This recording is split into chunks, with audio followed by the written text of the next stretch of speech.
est très difficile, qui demande beaucoup de temps et que probablement nous nous trompons en voulant aller vite sur cette phase jusqu'au cours élémentaire deuxième année. Et puis, la dernière phase, le dernier point, c'est la mise en place progressive de quelque chose qu'on retient assez peu, c'est le fait qu'on peut combiner les symboles. Et c'est probablement l'une des conquêtes majeures des mathématiques. Faire des mathématiques, au début, c'est probablement associer des quantités avec des symboles, mais à partir d'un certain moment, c'est combiner les symboles de sorte que quand on les combine, les résultats qu'on obtient sont les mêmes que ceux qu'on obtiendrait si on manipulait vraiment les entités. Si on chargeait vraiment un camion, si on chargeait une caisse, et tout ça est un peu inaperçu depuis quelques années. J'essaierai de le montrer tout à la fin de mon exposé. Il y a un début de prise de conscience que dans le champ des opérations, tel qu'il a été illustré et tel qu'on l'utilise d'habitude, on a pensé à tout sauf à cet aspect. Et il se trouve que c'est cet aspect qui est sans doute l'un des points importants du passage au collège. C'est-à-dire que ce que l'on fait à l'école élémentaire, ça n'est pas suffisant comme propédeutique, comme préparation à la suite et au collège. Voilà. Il me reste plus de 38 minutes, n'est-ce pas, Madame la Co-présidente? Non, c'est juste pour la fête. Alors, donc, qu'est-ce que c'est? Les enfants viennent au monde et c'est pas vrai que les enfants, à leur naissance, sont des enfants, c'est pas des tables rases. Ils héritent en fait d'une série de capacités qui proviennent de l'histoire des espèces, des millions d'années, et ces capacités ne sont pas négligeables, je vous en dirai quelques mots. Et puis on les plonge dans un univers culturel. Cet univers culturel, il est rempli de symboles. Les noms de noms sont des symboles. On l'a un peu perdu de vue, les chiffres arabes également. Et donc, la question c'est comment est-ce que ces enfants, qui ont un certain nombre de capacités vraiment basiques, que je vais détailler très rapidement, vont réussir à mettre en relation des acquis culturels, ce qu'ils entendent, ce qu'ils voient, ce qui se passe autour d'eux, avec des choses qui sont déjà disponibles, mais d'une manière très intuitive et très approximative.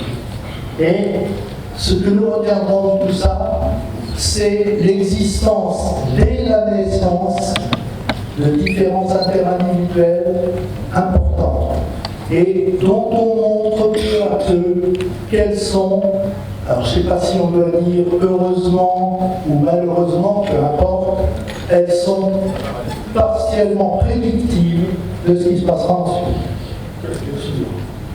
Voilà, ça c'est un rappel, vous vous souvenez, pour comprendre l'évolution, je parle à nouveau d'évolution, c'est-à-dire qui intègre développement-apprentissage, on a toute une série d'habiletés, et ça n'est pas du tout un souci d'esthétique qui m'a amené à différencier ces entités, c'est que nous pouvons montrer, et la littérature scientifique montre qu'il y a de très grandes différences de performance, par exemple entre la cardinalité et la ligne numérique, et que le fait d'arriver à faire fonctionner les deux ensemble demande du temps et demande un apprentissage. Il n'y a rien de tout ça qui soit naturel. Autrement dit, c'est l'enseignement, c'est la culture, c'est l'ensemble de l'environnement qui va intervenir. Alors ça, c'est la dimension, pour la mathématique, pour aller vite, peut-être l'arithmétique, ce serait mieux adapté. Deuxième dimension, on a des capacités générales, qu'on appelle cognitives, pour les appeler autrement, peu importe. On en a trois qui sont importantes. On a la vitesse de traitement. Vous verrez tout à l'heure ce que j'aurai à vous en dire et il n'est pas exclu que je vous surprenne avec les résultats. La vitesse de traitement, elle s'accélère considérablement. Les enfants sont très lents, contrairement à ce qu'on pense, et en fait, ils avancent dans la vitesse et juste à l'adolescence, à peu près. Deuxième chose, les enfants ont une capacité de mémoire, appelons-la immédiate ou à court terme ou de travail, ça n'a pas d'importance pour aujourd'hui. Et ce qu'on appelle l'enfant augmente avec l'âge et augmente beaucoup. Alors, qu'est-ce que ça veut dire? Ça veut dire simplement que quand vous parlez à un enfant, si vous lui envoyez, si vous prononcez des phrases très longues, eh bien, il les comprendra, il ne pourra pas les garder dans sa mémoire pour les traiter. Et donc, il y a des limites extrêmement fortes en termes de vitesse, en termes de capacité de mémoire immédiate et également en termes de langage. Et ça, nous allons avoir à en parler. Il faut que vous reteniez ceci, je crois, c'est que ces capacités de base sont surtout importantes pour l'apprentissage. Une fois qu'on sait les choses, alors le fonctionnement est beaucoup moins coûteux, jusqu'à un certain point. Mais pour apprendre les noms de noms, les associations, la résolution de problèmes et des opérations, le coût est très élevé en termes de vitesse, en termes de mémoire, et puis en termes de planification. Mais c'est une autre question. Voilà. Ça, c'est ce que j'avais présenté la fois précédente, avant son. Voilà. Ce que je vais vous proposer ici, c'est une sorte de revue, alors, sommaire, caricaturale, de la façon dont les choses se passent. Regardons d'abord ce qui se passe au tout début. Au tout début, l'intuition des grandeurs, l'intuition des quantités, elle repose sur la perception. La perception visuelle, on y pense tous, la perception auditive, notamment les rythmes, la perception tactile. Les bébés ouvrent les doigts en fonction de la taille des objets qu'on leur tend. Et donc, c'est une forme d'évaluation de la grandeur. Vous essayez, si vous en avez à la maison.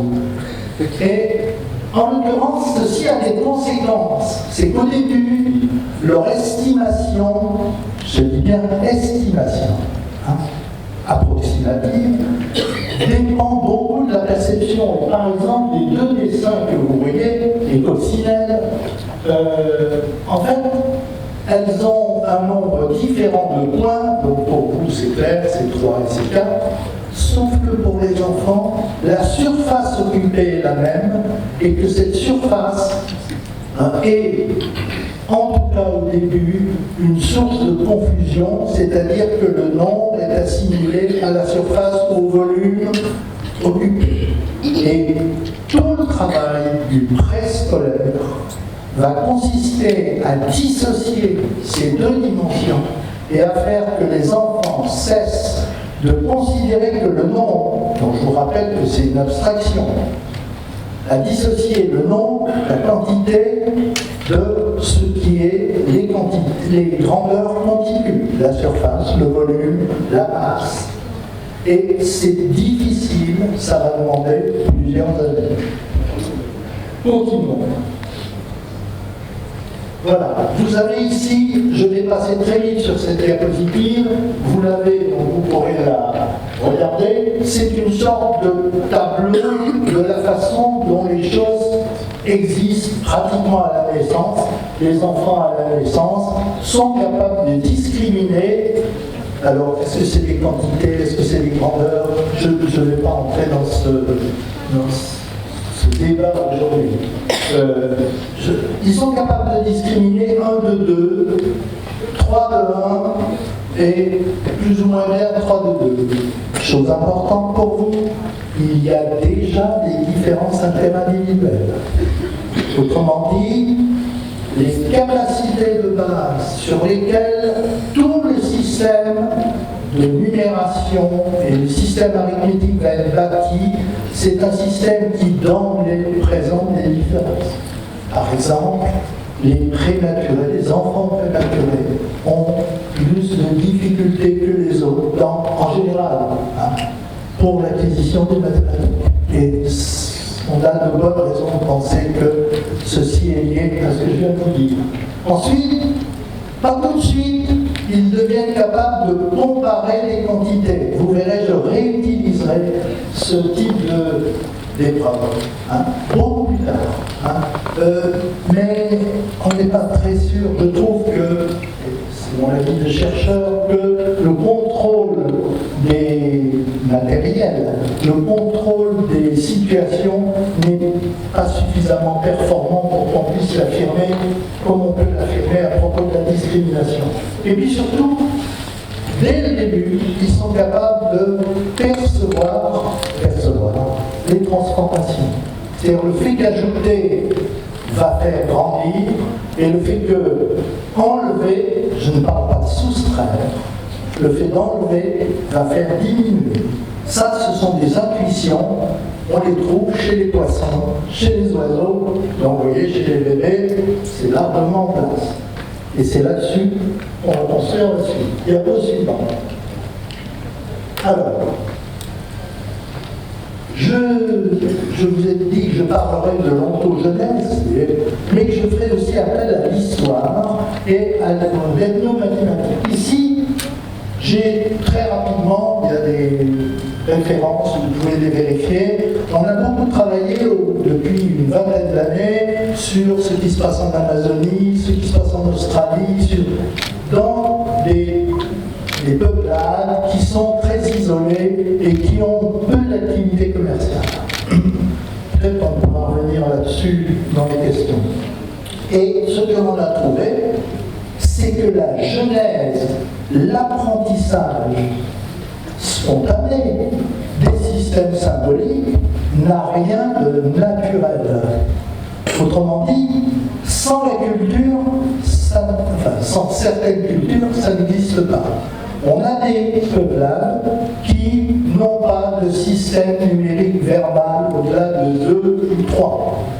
On a des peuplades pour qui le symbole verbal 2 est précis, mais 3, 4, 5, c'est la même chose. Autrement dit, ce que nous prenons comme étant une sorte d'innéité, quelque chose qui serait d'emblée là, et qu'il suffirait de regarder ou d'entendre pour l'acquérir, c'est totalement erroné. Les enfants doivent apprendre ça.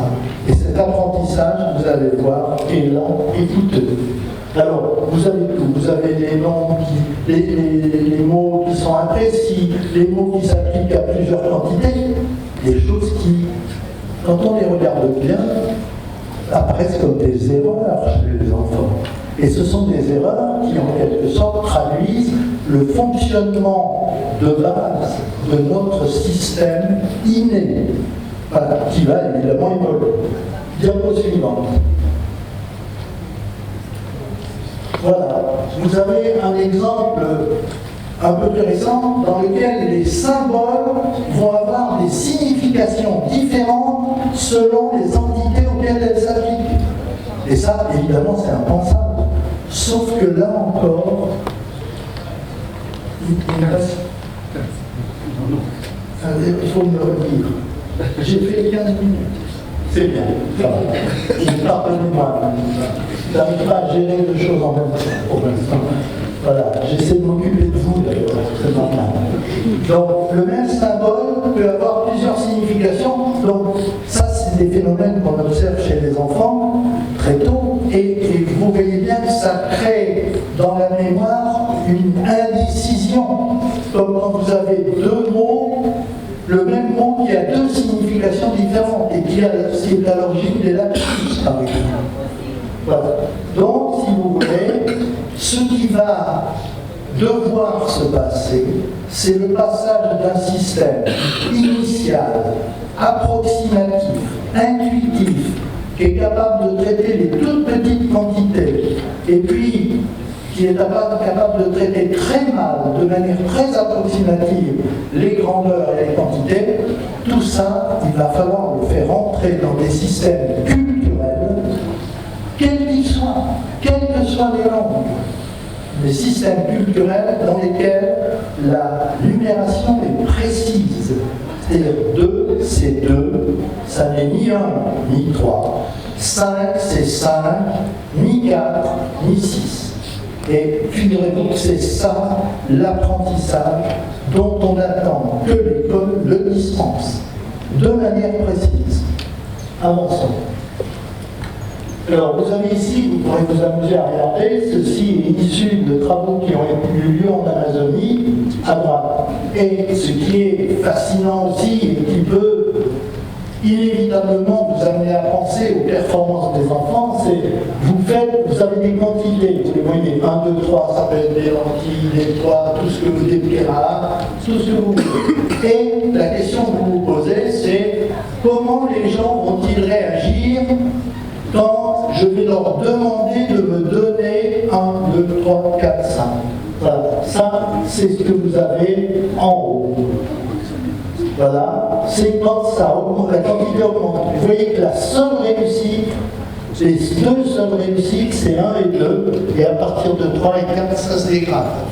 Et si vous prenez le chemin inverse, c'est-à-dire vous commencez par donner 10, et vous descendez, alors 9, 8, 7, vous voyez que le traitement n'est pas le même. Autrement dit, bon, prendre un mot que vous utilisez sans vous piéger, il n'y a pas d'invariance de la quantité.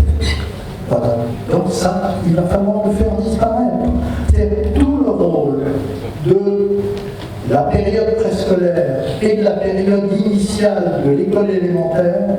Ce rôle va consister à amener les enfants à acquérir un système de numération précis dans lequel les quantités sont codées par l'ordre. 3, c'est plus grand que 2, parce que 3 vient après 2.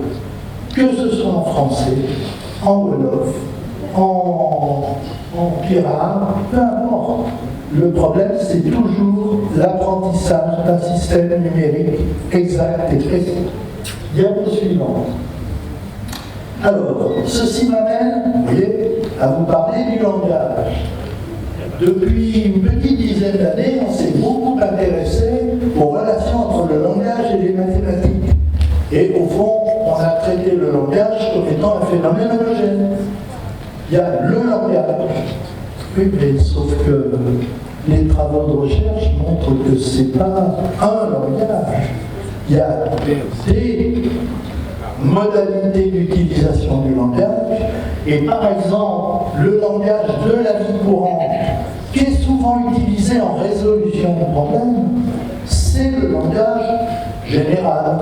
En revanche, le langage qui est important pour l'apprentissage des mathématiques au préscolaire et à l'école élémentaire, c'est ce que vous voyez à droite, ces colonnes dont on a montré que quand les parents l'utilisent régulièrement, quand les enseignants de préscolaire l'utilisent régulièrement, alors ça a un effet sur ce que vous avez appelé ce matin le raisonnement mathématique.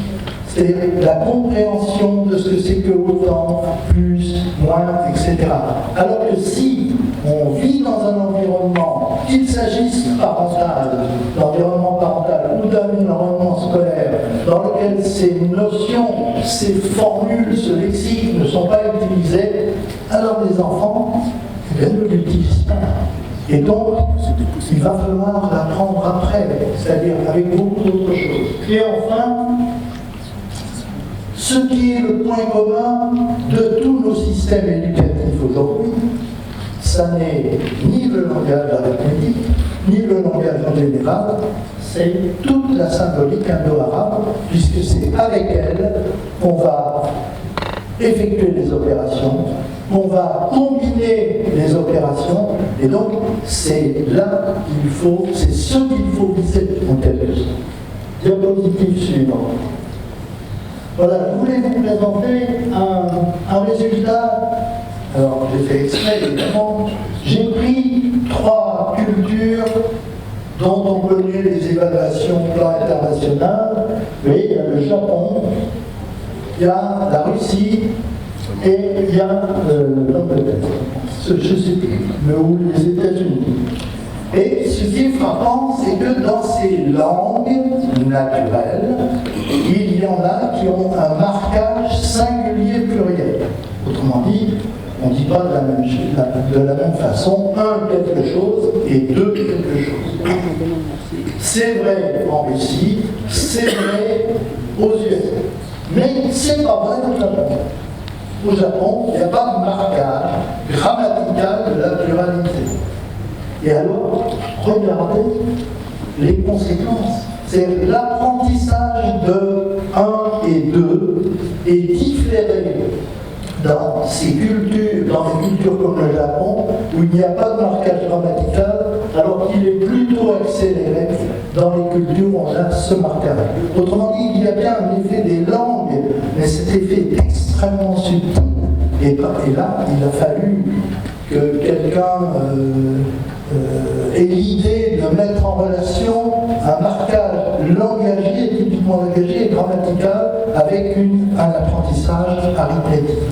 Voilà, donc, quand on parle de langue, quand on parle de relation entre langue et mathématiques, alors on ne peut pas faire un traitement global comme s'il n'y avait qu'un langage, qu'une langue homogène, et puis des traitements mathématiques qui seraient en quelque sorte totalement indépendants.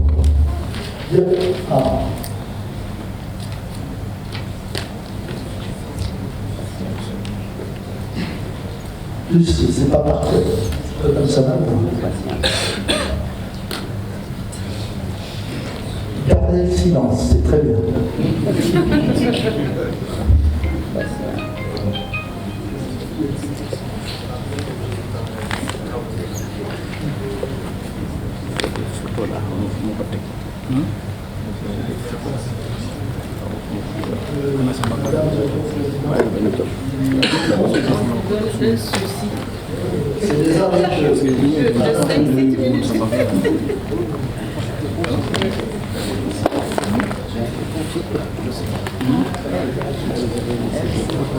C'est des c'est la collection.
Bien.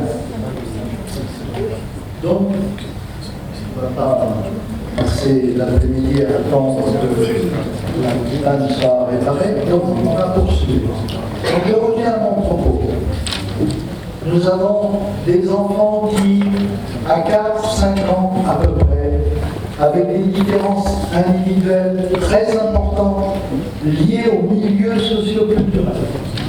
Autrement dit, quand on vous donne les moyennes pour un certain nombre d'acquis, c'est 4-5 ans pour les milieux favorisés, il faut que vous ajoutiez encore un an pour les milieux qui sont moins. Donc un an de plus, c'est le cours préparatoire et vous allez voir ce qu'on peut en penser. Donc partant de cela, nous avons raisonné de la façon suivante. En fait, ce qui doit être appris, ce sont 4 choses différentes. D'abord, il faut apprendre un code. Le système indo-arabe, c'est un code qui associe à des quantités des symboles visuels. Deuxièmement, ce code, il faut apprendre sa signification. Qu'est-ce que c'est qu'apprendre la signification d'un code?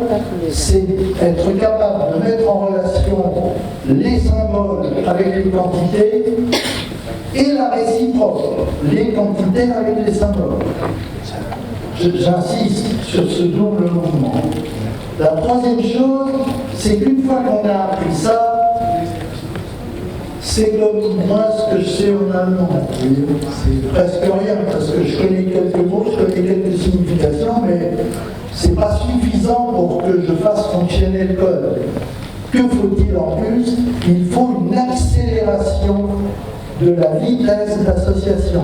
C'est-à-dire, vous êtes très bon pour calculer 13 plus 12 parce que vous êtes capable d'activer très vite l'opération et de trouver le résultat. Les enfants doivent apprendre ceci. Et donc, ils doivent apprendre une troisième chose, c'est une mise en relation rapide. Souvenez-vous, je vous ai parlé de la vitesse tout à l'heure.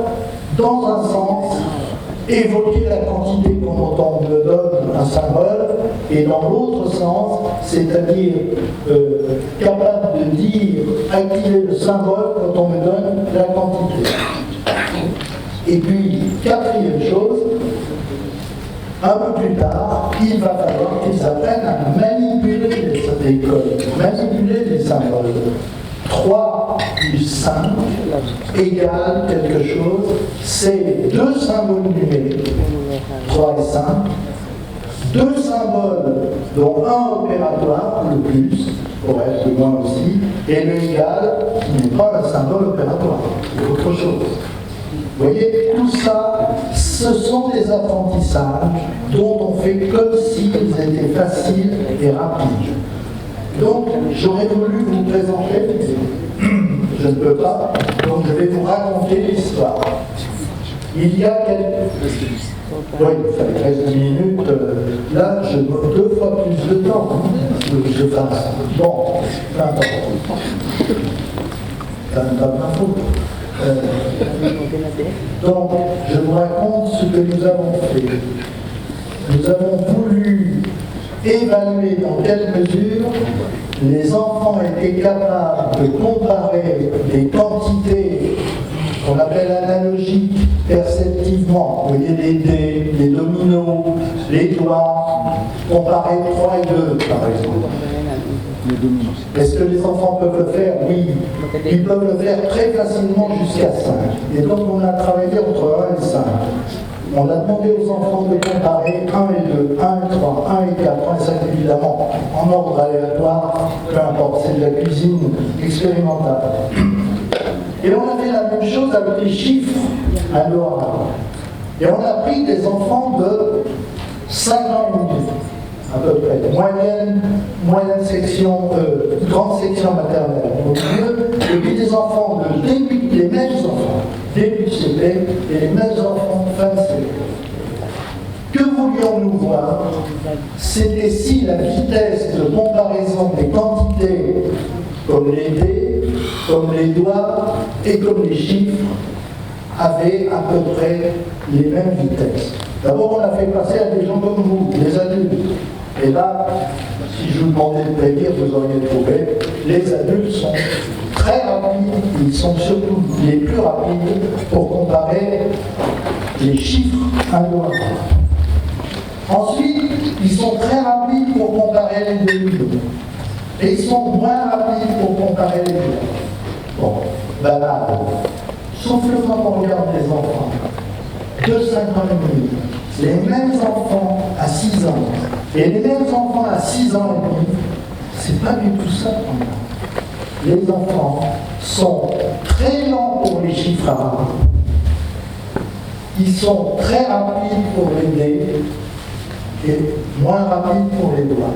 Qu'est-ce que ça veut dire?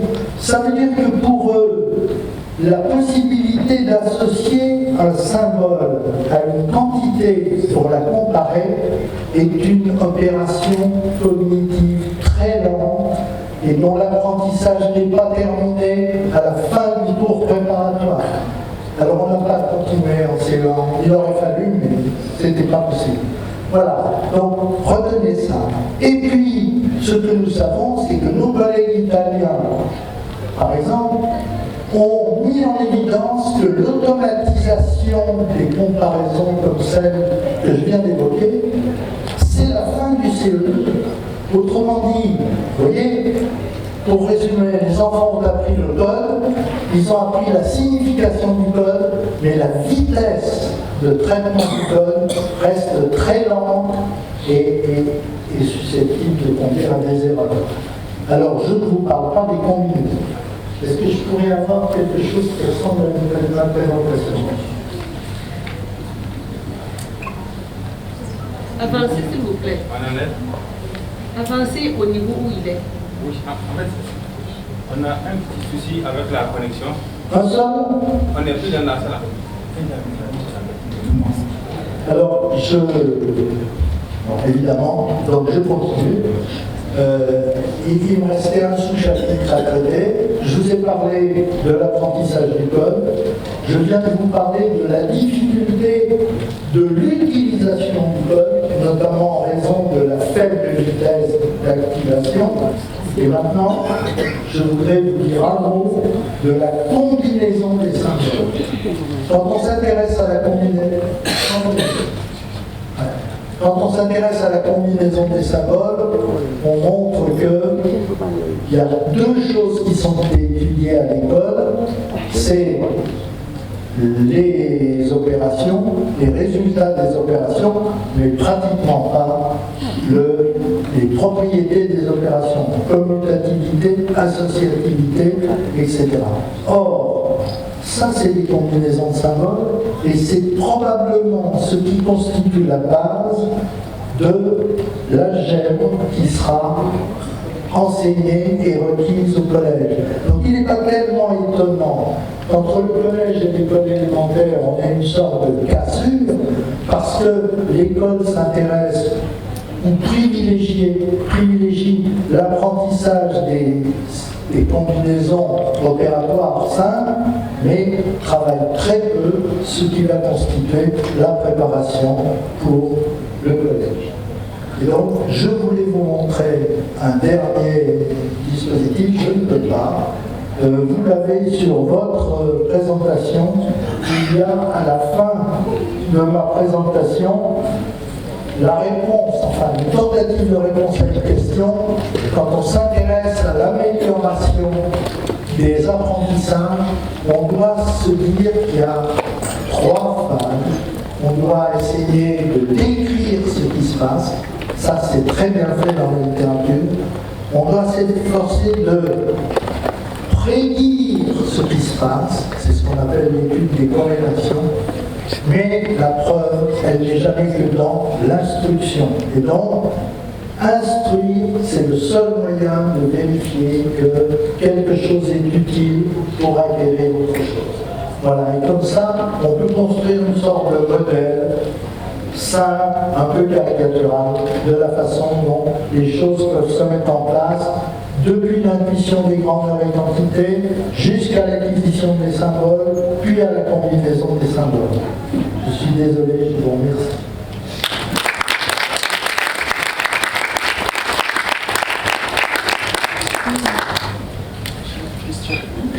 Ah oui, pardon, il y a des questions. Alors, je voudrais remercier le co-président. Si moi j'ai laissé continuer, c'est parce que avec une telle résultat d'une recherche ne permettrait pas de voir vraiment l'importance, ne permettrait pas de voir vraiment l'importance de ce qui a été fait et de pouvoir dupliquer dans un contexte africain, parce que ce qui vient de présenter est rarement fait sur le continent. Donc je m'excuse, Jean-François, si je vous position pour mon président, mais c'est normal, nous sommes politiques. Alors nous allons passer aux questions. S'il y a des questions, on va les prendre. Et au regard du temps qui nous reste, il faut être bref, précis, et je ne prendrai pas plus de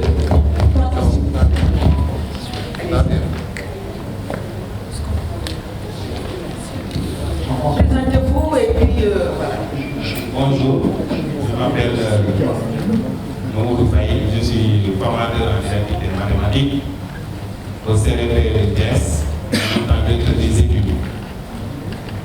Merci au professeur Fayon pour votre brillante présentation. Ce matin, pas plus tard que ce matin, c'est celle qui présentait comment on l'appelle, Aïssada, a parlé du raisonnement sur les quantités. Parce que si vous envoyez votre enfant à la boutique, il peut bel et bien faire un raisonnement additif et multiplicatif, comme on l'appelle en termes mathématiques. Mais ce que je vais demander, ce que le jury va demander au professeur, c'est quelle stratégie maintenant, quelle stratégie vous semble possible pour introduire le raisonnement additif et multiplicatif sur les quantités en début de scolarisation. Je vous remercie. Bien. Alors, il y a deux façons de répondre à votre question. La première, c'est de vous dire qu'il existe, alors c'est vrai que je ne peux pas tout présenter, il existe des activités, des exercices qui permettent, qui ont pour objectif de travailler le raisonnement. Par exemple, on donne des suites comme A, B, D, C, D, D, qui demandent aux enfants de poursuivre.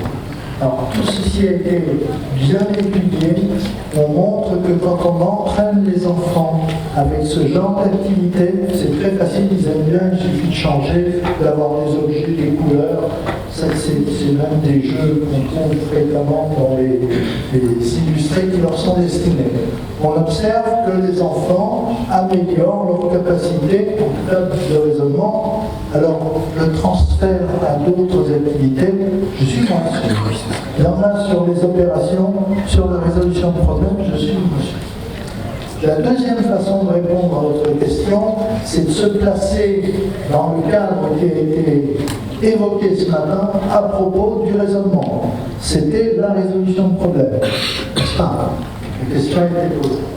Et sur la résolution de problèmes, c'est le problème de la compréhension de l'énoncé qui est en cause. Et il faut que vous sachiez que les problèmes de compréhension des énoncés de problèmes, c'est le même que la compréhension des textes narratifs. Autrement dit, on peut faire travailler ce qu'on appelle des inférences. Vous savez, on ne vous donne pas certaines informations, mais vous pouvez les inférer. Paul prit son imperméable et sortit. Quel temps fait-il dehors? Voilà, c'est une inférence. Et quand on travaille ce genre d'activité, qui est une activité, alors soit de compréhension de texte, soit de résolution de problèmes, on améliore le traitement du raisonnement et des inférences. Ça va? Autrement dit, vous avez deux voies. Une voie d'exercice et une voie de traitement plus général.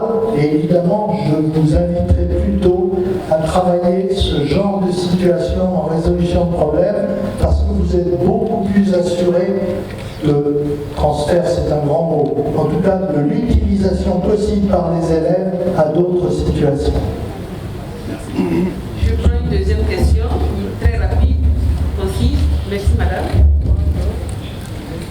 Bonjour, je m'appelle Barbara, enseignante pré-en-mai à l'école élémentaire inclusive Thiaoulé, de l'IEF de l'équipe commune et membre du jury. Donc, suite à mon prédécesseur, je tiens à remercier le professeur Fayon pour sa brillante présentation. Monsieur Fayon, au nom du jury, j'aimerais poser une question. Comment envisageriez-vous l'enseignement du monde à partir d'un travail sur les enfants et en s'appuyant sur de nombreuses manipulations? Merci. Alors,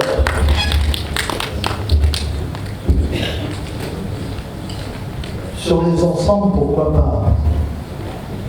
Les manipulations, oui, tout le monde utilise ou presque des manipulations.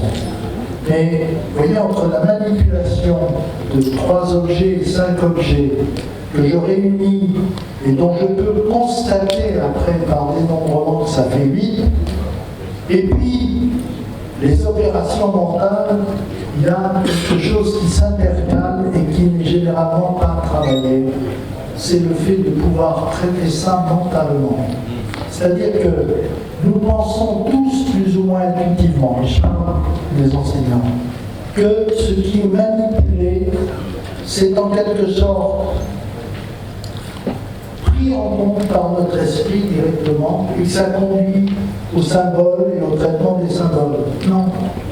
Pour qu'il y ait traitement des symboles, il faut que les symboles soient traités mentalement et pas seulement visuellement. Autrement dit, l'état qui manque entre la manipulation et la combinaison des symboles, puisque c'est de ça qu'il est question, c'est une étape de traitement mental. Il faut dissimuler une partie, par exemple. Vous avez la manipulation, et puis vous dissimulez une partie de ce qui est manipulé pour qu'il y ait un effort de... Alors, mentalisation, c'est pas un joli terme, mais ça reflète assez bien l'opération. Et c'est cette opération mentale, cognitive, qui va être importante pour la compréhension et surtout pour l'entraînement à activer les quantités. Je ne vois plus 4, mais je sais qu'il est là et je peux l'activer dans ma mémoire pour le combiner avec 2.